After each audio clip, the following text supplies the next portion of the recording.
Good morning, doctor. Sir? Sir.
ബാലയുടെ മുറിയിലുണ്ട്.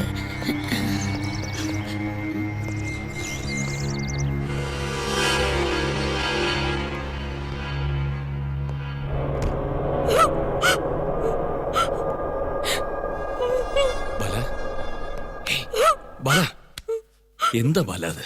കൊച്ചുകുട്ടികൾ. ഞാൻ ഇന്നും കണ്ടു അവരെ. നമുക്ക് ഇവിടുന്ന് മാറാം. കൊള്ളാം. താൻ തന്നെ പറയണതൊക്കെ. പുതിയ നോവൽ പ്രേതങ്ങളെ ബേസ് ചെയ്തിട്ടുള്ളതായിരിക്കണമെന്ന് തീരുമാനിച്ചത് താൻ തന്നെയല്ലേ? എഴുത്തിന് പറ്റിയ മൂഡ് കിട്ടുന്നൊരു വീട് വേണമെന്ന് നിർബന്ധം പിടിച്ചതും താനാ. എത്ര വീടുകൾ നോക്കിയതാ നമ്മള്. ഒടുക്കം താൻ തന്നെ സെലക്ട് ചെയ്ത വീടല്ലോ ഇത്. എന്നിട്ടിപ്പോ ശരിയാ, സമ്മതിക്കുന്നു. പക്ഷെ ഈ വീട്ടിൽ ഇങ്ങനൊരു കുഴപ്പമുണ്ടെന്ന് ഞാൻ സ്വപ്നത്തിൽ പോലും വിചാരിച്ചില്ല. പറയുന്നോണ്ട് ബാലയ്ക്കൊന്നും തോന്നരുത്. എല്ലാം തന്റെ വെറും തോന്നല. എന്താ അതിന് പറയുക? ഒരു തരം ഭ്രമം, ഇല്യൂഷൻ. ഒന്നുമില്ലെങ്കിലും താനൊരു അപ്കമിങ് റൈറ്റർ അല്ലേടോ. ഭാവിയില് ബുക്കർ പ്രൈസ് ഒക്കെ നേടേണ്ട ആള്. തന്നെ പോലെ കാര്യഗൗരവമുള്ളൊരു ഇംഗ്ലീഷ് റൈറ്ററെ ഇതുപോലെയുള്ള പ്രേതം, ആത്മാവ്, ഇങ്ങനെയുള്ള സ്റ്റുപ്പിഡിറ്റിലൊന്നും വിശ്വസിക്കാൻ പാടില്ല. പക്ഷെ ഞാൻ മിണ്ടരുത്. താനേ ഒരു പോലീസുകാരന്റെ ഭാര്യയാണ്. ആ ധൈര്യം എപ്പോഴും ഉണ്ടാവും. ജീവൻ, ഞാൻ അവരെ കണ്ടതാ. നമുക്ക് ആ ടോപ്പിക്ക് പോകും. വേറെ എത്രയോ നല്ല കാര്യങ്ങളുണ്ട് സംസാരിക്കാൻ. ഒരു കാര്യം ചെയ്യാം, നമുക്കൊരു ഔട്ടിങ്ങിന് പോയാലോ? തന്റെ ഈ മൂഡ് ഓഫ് ഒക്കെ മാറുകയും ചെയ്യും. I'm totally disturbed. ആ ഡിസ്റ്റർബൻസ് മാറ്റാനാണ് ഇങ്ങനെ ഒരു യാത്ര. ഗോ ഗോ ഗോ ഗോ, പെട്ടെന്ന് റെഡിയാവ്.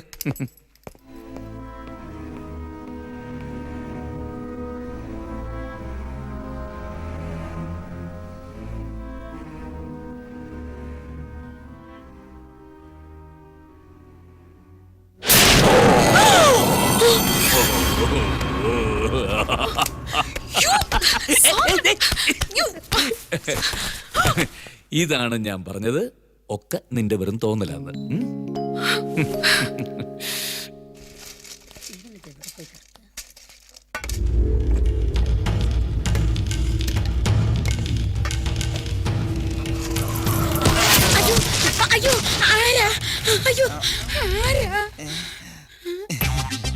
ഞാനാ ദിവാകരൻ.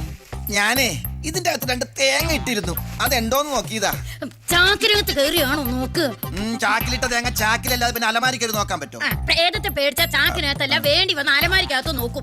എനിക്കാ ഒരു യുക്തിവാദിയായി എനിക്കാ കല്യാണിയമ്മ. എന്താ അമ്മെങ്കിലും ആവട്ടെ. ഭാവി ഭൂതവും വർത്തമാനം തന്നെ ശരിയല്ല, പിന്നെയാണോ പ്രേതവും ഭൂതവും? ഇതൊക്കെ ചന്ദ്രനിൽ താമസിക്കുന്ന കാലഘട്ടമുണ്ട്. അയ്യോ ചന്ദ്രല്ലോ എപ്പോ? കഴിഞ്ഞ മുമ്പത്തെ വെള്ളിയാഴ്ച. എന്താ പോണാ? അവിടെ ഒരു വേലക്കാരുടെ വേക്കൻസി ഉണ്ട്. അയ്യോ ഞാൻ എങ്ങും പോണില്ലേ, എനിക്ക് ഇവിടെയൊക്കെ തന്നെ മതി. അല്ല ദിവാകര, ബാലമോള് പ്രേതത്തെ കണ്ടുവെന്നും പേടിച്ചു എന്നൊക്കെ പറഞ്ഞത് സത്യമാണോ? ഇതിനെ കുറിച്ച് ദിവാകരന്റെ അഭിപ്രായം എന്താ? ഞാൻ എന്താ അഭിപ്രായം പറയാനാ? ഞാൻ മരിച്ചിട്ട് 45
എന്തെങ്കിലും പറയാണ്ടെങ്കിൽ തല്ലേ നിങ്ങൾക്ക് പറഞ്ഞൂടെ? ഒരു യുക്തിവാദിയെ ഞാൻ ഇതിന് കൂട്ടുന്ന ഈശ്വരൻ പൊറുക്കൂല. എന്താ ജാനകിയമ്മേ? അല്ല ഇതിപ്പോ ഇങ്ങനെ വെച്ചോണ്ടിരിക്കല്ലോ, തിന്നോണ്ടിരിക്കല്ലേ?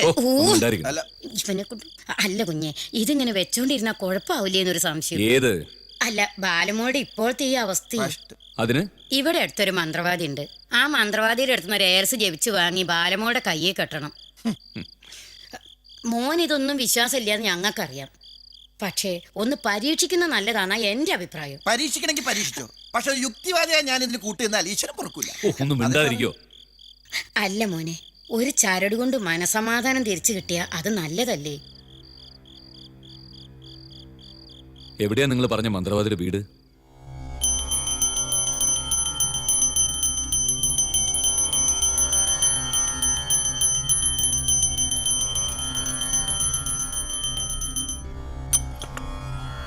പോലീസിലാണല്ലേ പണി? ആ, വിവരങ്ങളൊക്കെ ജാനകിയമ്മ പറഞ്ഞു. സാധാരണ ഒരാളെ കാണൽ പതിവുണ്ട്, പക്ഷേ ഇതിപ്പോ 2 പേർ. അതാ അത്ഭുതം. എൻ്റെ ജീവിതത്തിൽ ഇത് ആദ്യത്തെ അനുഭവം. ആ, നമുക്ക് നോക്കാം. എൻ്റെ അച്ഛൻ പേര് കേട്ടൊരു മന്ത്രവാദിയായിരുന്നു. ദൂരെ ദിക്കുന്ന പോലും ആളുകൾ അച്ഛനെ തിരക്കി വന്നിരുന്നു. അച്ഛൻ്റെ ശിക്ഷണത്തിലാ ഞാനിതൊക്കെ പഠിച്ചത്. അച്ഛനാണ് എൻ്റെ വഴികാട്ടിയും ഗുരുവും. അതുകൊണ്ട് ദക്ഷിണ അച്ഛൻ്റെ പടത്തിൻ്റെ മുന്നിലേക്ക് വെച്ചോളൂ.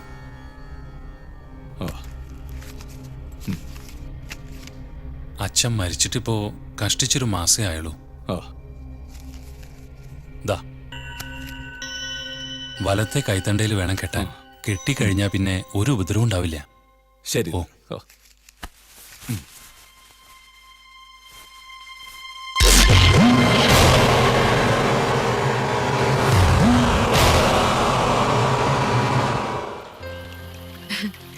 ഈ ചരട് കൊണ്ട് എന്തെങ്കിലും പ്രയോജനം ഉണ്ടാവോ? മന്ത്രവാദം ഒരു ശാസ്ത്രമാണ്. ശാസ്ത്രത്തിന് ഒരിക്കലും തെറ്റുപറ്റില്ല. പക്ഷെ വിശ്വസിക്കണം. ഏതായാലും നമുക്കൊന്ന് പരീക്ഷിച്ചു നോക്കാം. ജാനകിയമ്മ പറഞ്ഞ പോലെ ഒരു ചരട് കൊണ്ട് മനസ്സമാധാനം തിരിച്ചു കിട്ടിയാൽ നല്ലതല്ലേ? ഈ ചരടും ജീവന്റെ പറച്ചിലും നോക്കട്ടെ, പറ്റിയ ഞാൻ അത് നോവലിൽ കേട്ടും. അപ്പൊ റോയൽറ്റി കിട്ടുമ്പോ ഒരു പകുതി എനിക്ക് കൂടി തരണം. അതെ, എങ്ങോട്ടാ പോണത്? അയ്യോ, ഇന്നെങ്കിലും കുറച്ച് എഴുതണം, അല്ലെങ്കിൽ പറഞ്ഞ സമയത്ത് പബ്ലിഷേഴ്സിന് കൊടുക്കാൻ പറ്റില്ല. നേരാ, നിന്റെ നോവല് കിട്ടാത്തത് കൊണ്ട് ഇന്നലെ അരികുറ്റിയിൽ 3 പേരാ തൂങ്ങിച്ചത്തത്.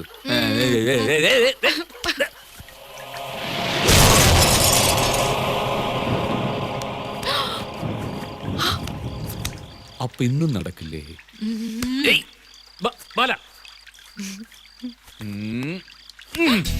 തന്റെ ഈ സ്വഭാവം കൊള്ളില്ലാട്ടോ. മനുഷ്യനൊരു മൂടായി വരുമ്പോഴാ അവളുടെ ഒരു ഒടുക്കത്തെ എഴുത്ത്. അതേ, ഞാനൊരു നോവൽ എഴുതാൻ പോവാ, ദ ബേബി. കഴിഞ്ഞ ദിവസം ഫോൺ ചെയ്തപ്പോ അച്ഛൻ പിന്നെയും ചോദിച്ചു, നോവൽ എന്നാ പുറത്തു വരുന്നതെന്ന്. 2 കൊല്ലം വെയിറ്റ് ചെയ്യാൻ പറയായിരുന്നില്ലേ? ഇങ്ങനെ പോയ അവസാനം വായിക്കരിയിടാൻ ആളുണ്ടാവില്ല. സമയാവട്ടെ, സമയാവുമ്പോ എല്ലാം നടക്കും.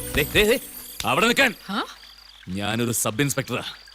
എന്തും ചെയ്യാൻ ഞാൻ മടിക്കില്ല.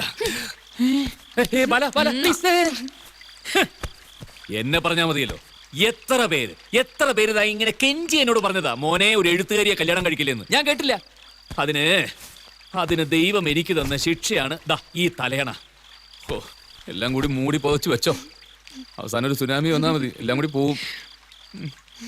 ആ കമ്പ്യൂട്ടർ പൊട്ടിത്തെറിച്ച് പോടി.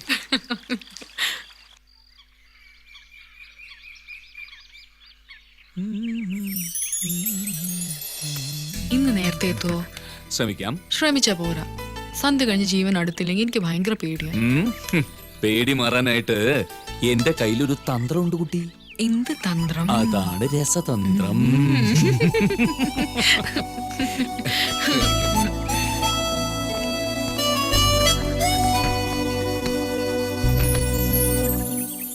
നല്ലത് മാത്രം ചിന്തിക്കുക, എഴുത്തിൽ മാത്രം കോൺസെൻട്രേറ്റ് ചെയ്യുക. Bye-bye. ബൈ.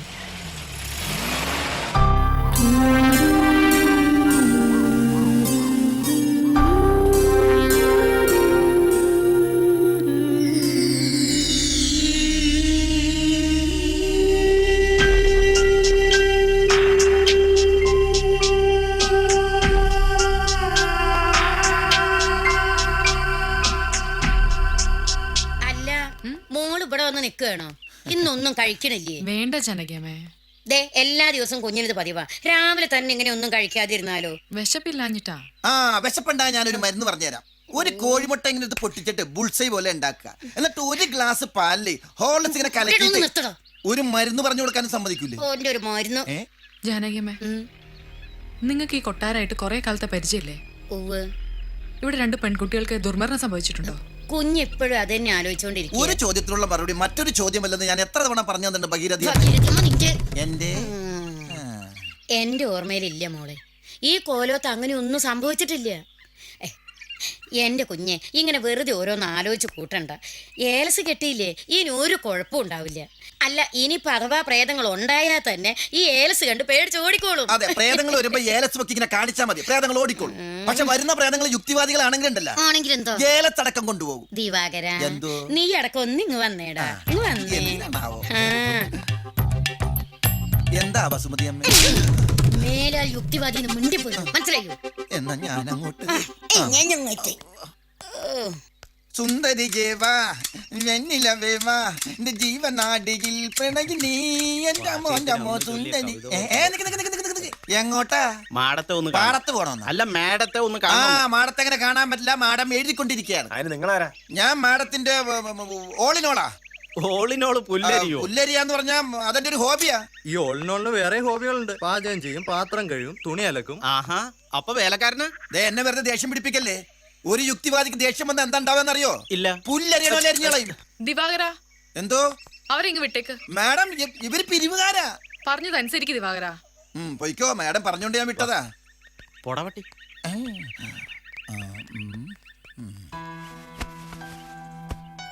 ഞങ്ങൾ ഇവിടുത്തെ ഒരു സ്പോർട്സ് ക്ലബിന്റെ ഭാരവാഹികളാണ്. വരുന്ന മാസം അഖില കേരള അടിസ്ഥാനത്തിൽ ഒരു ക്രിക്കറ്റ് ടൂർണമെന്റ് ഞങ്ങൾ സംഘടിപ്പിക്കുന്നുണ്ട്.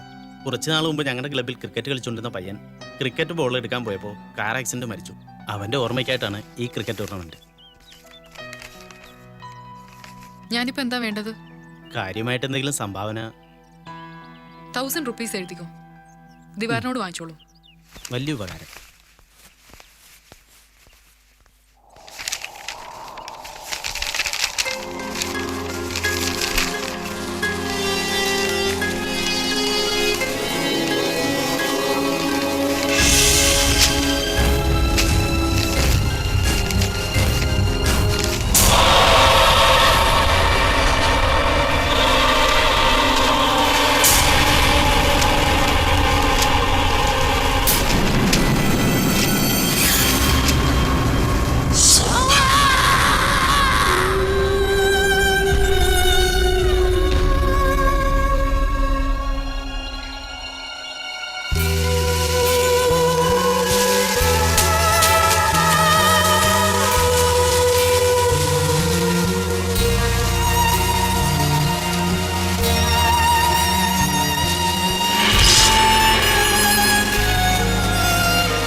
മുകളിലിരിക്കുന്നവർക്ക് ഓരോന്നും ആജ്ഞാപിച്ചാൽ മതിയല്ലോ.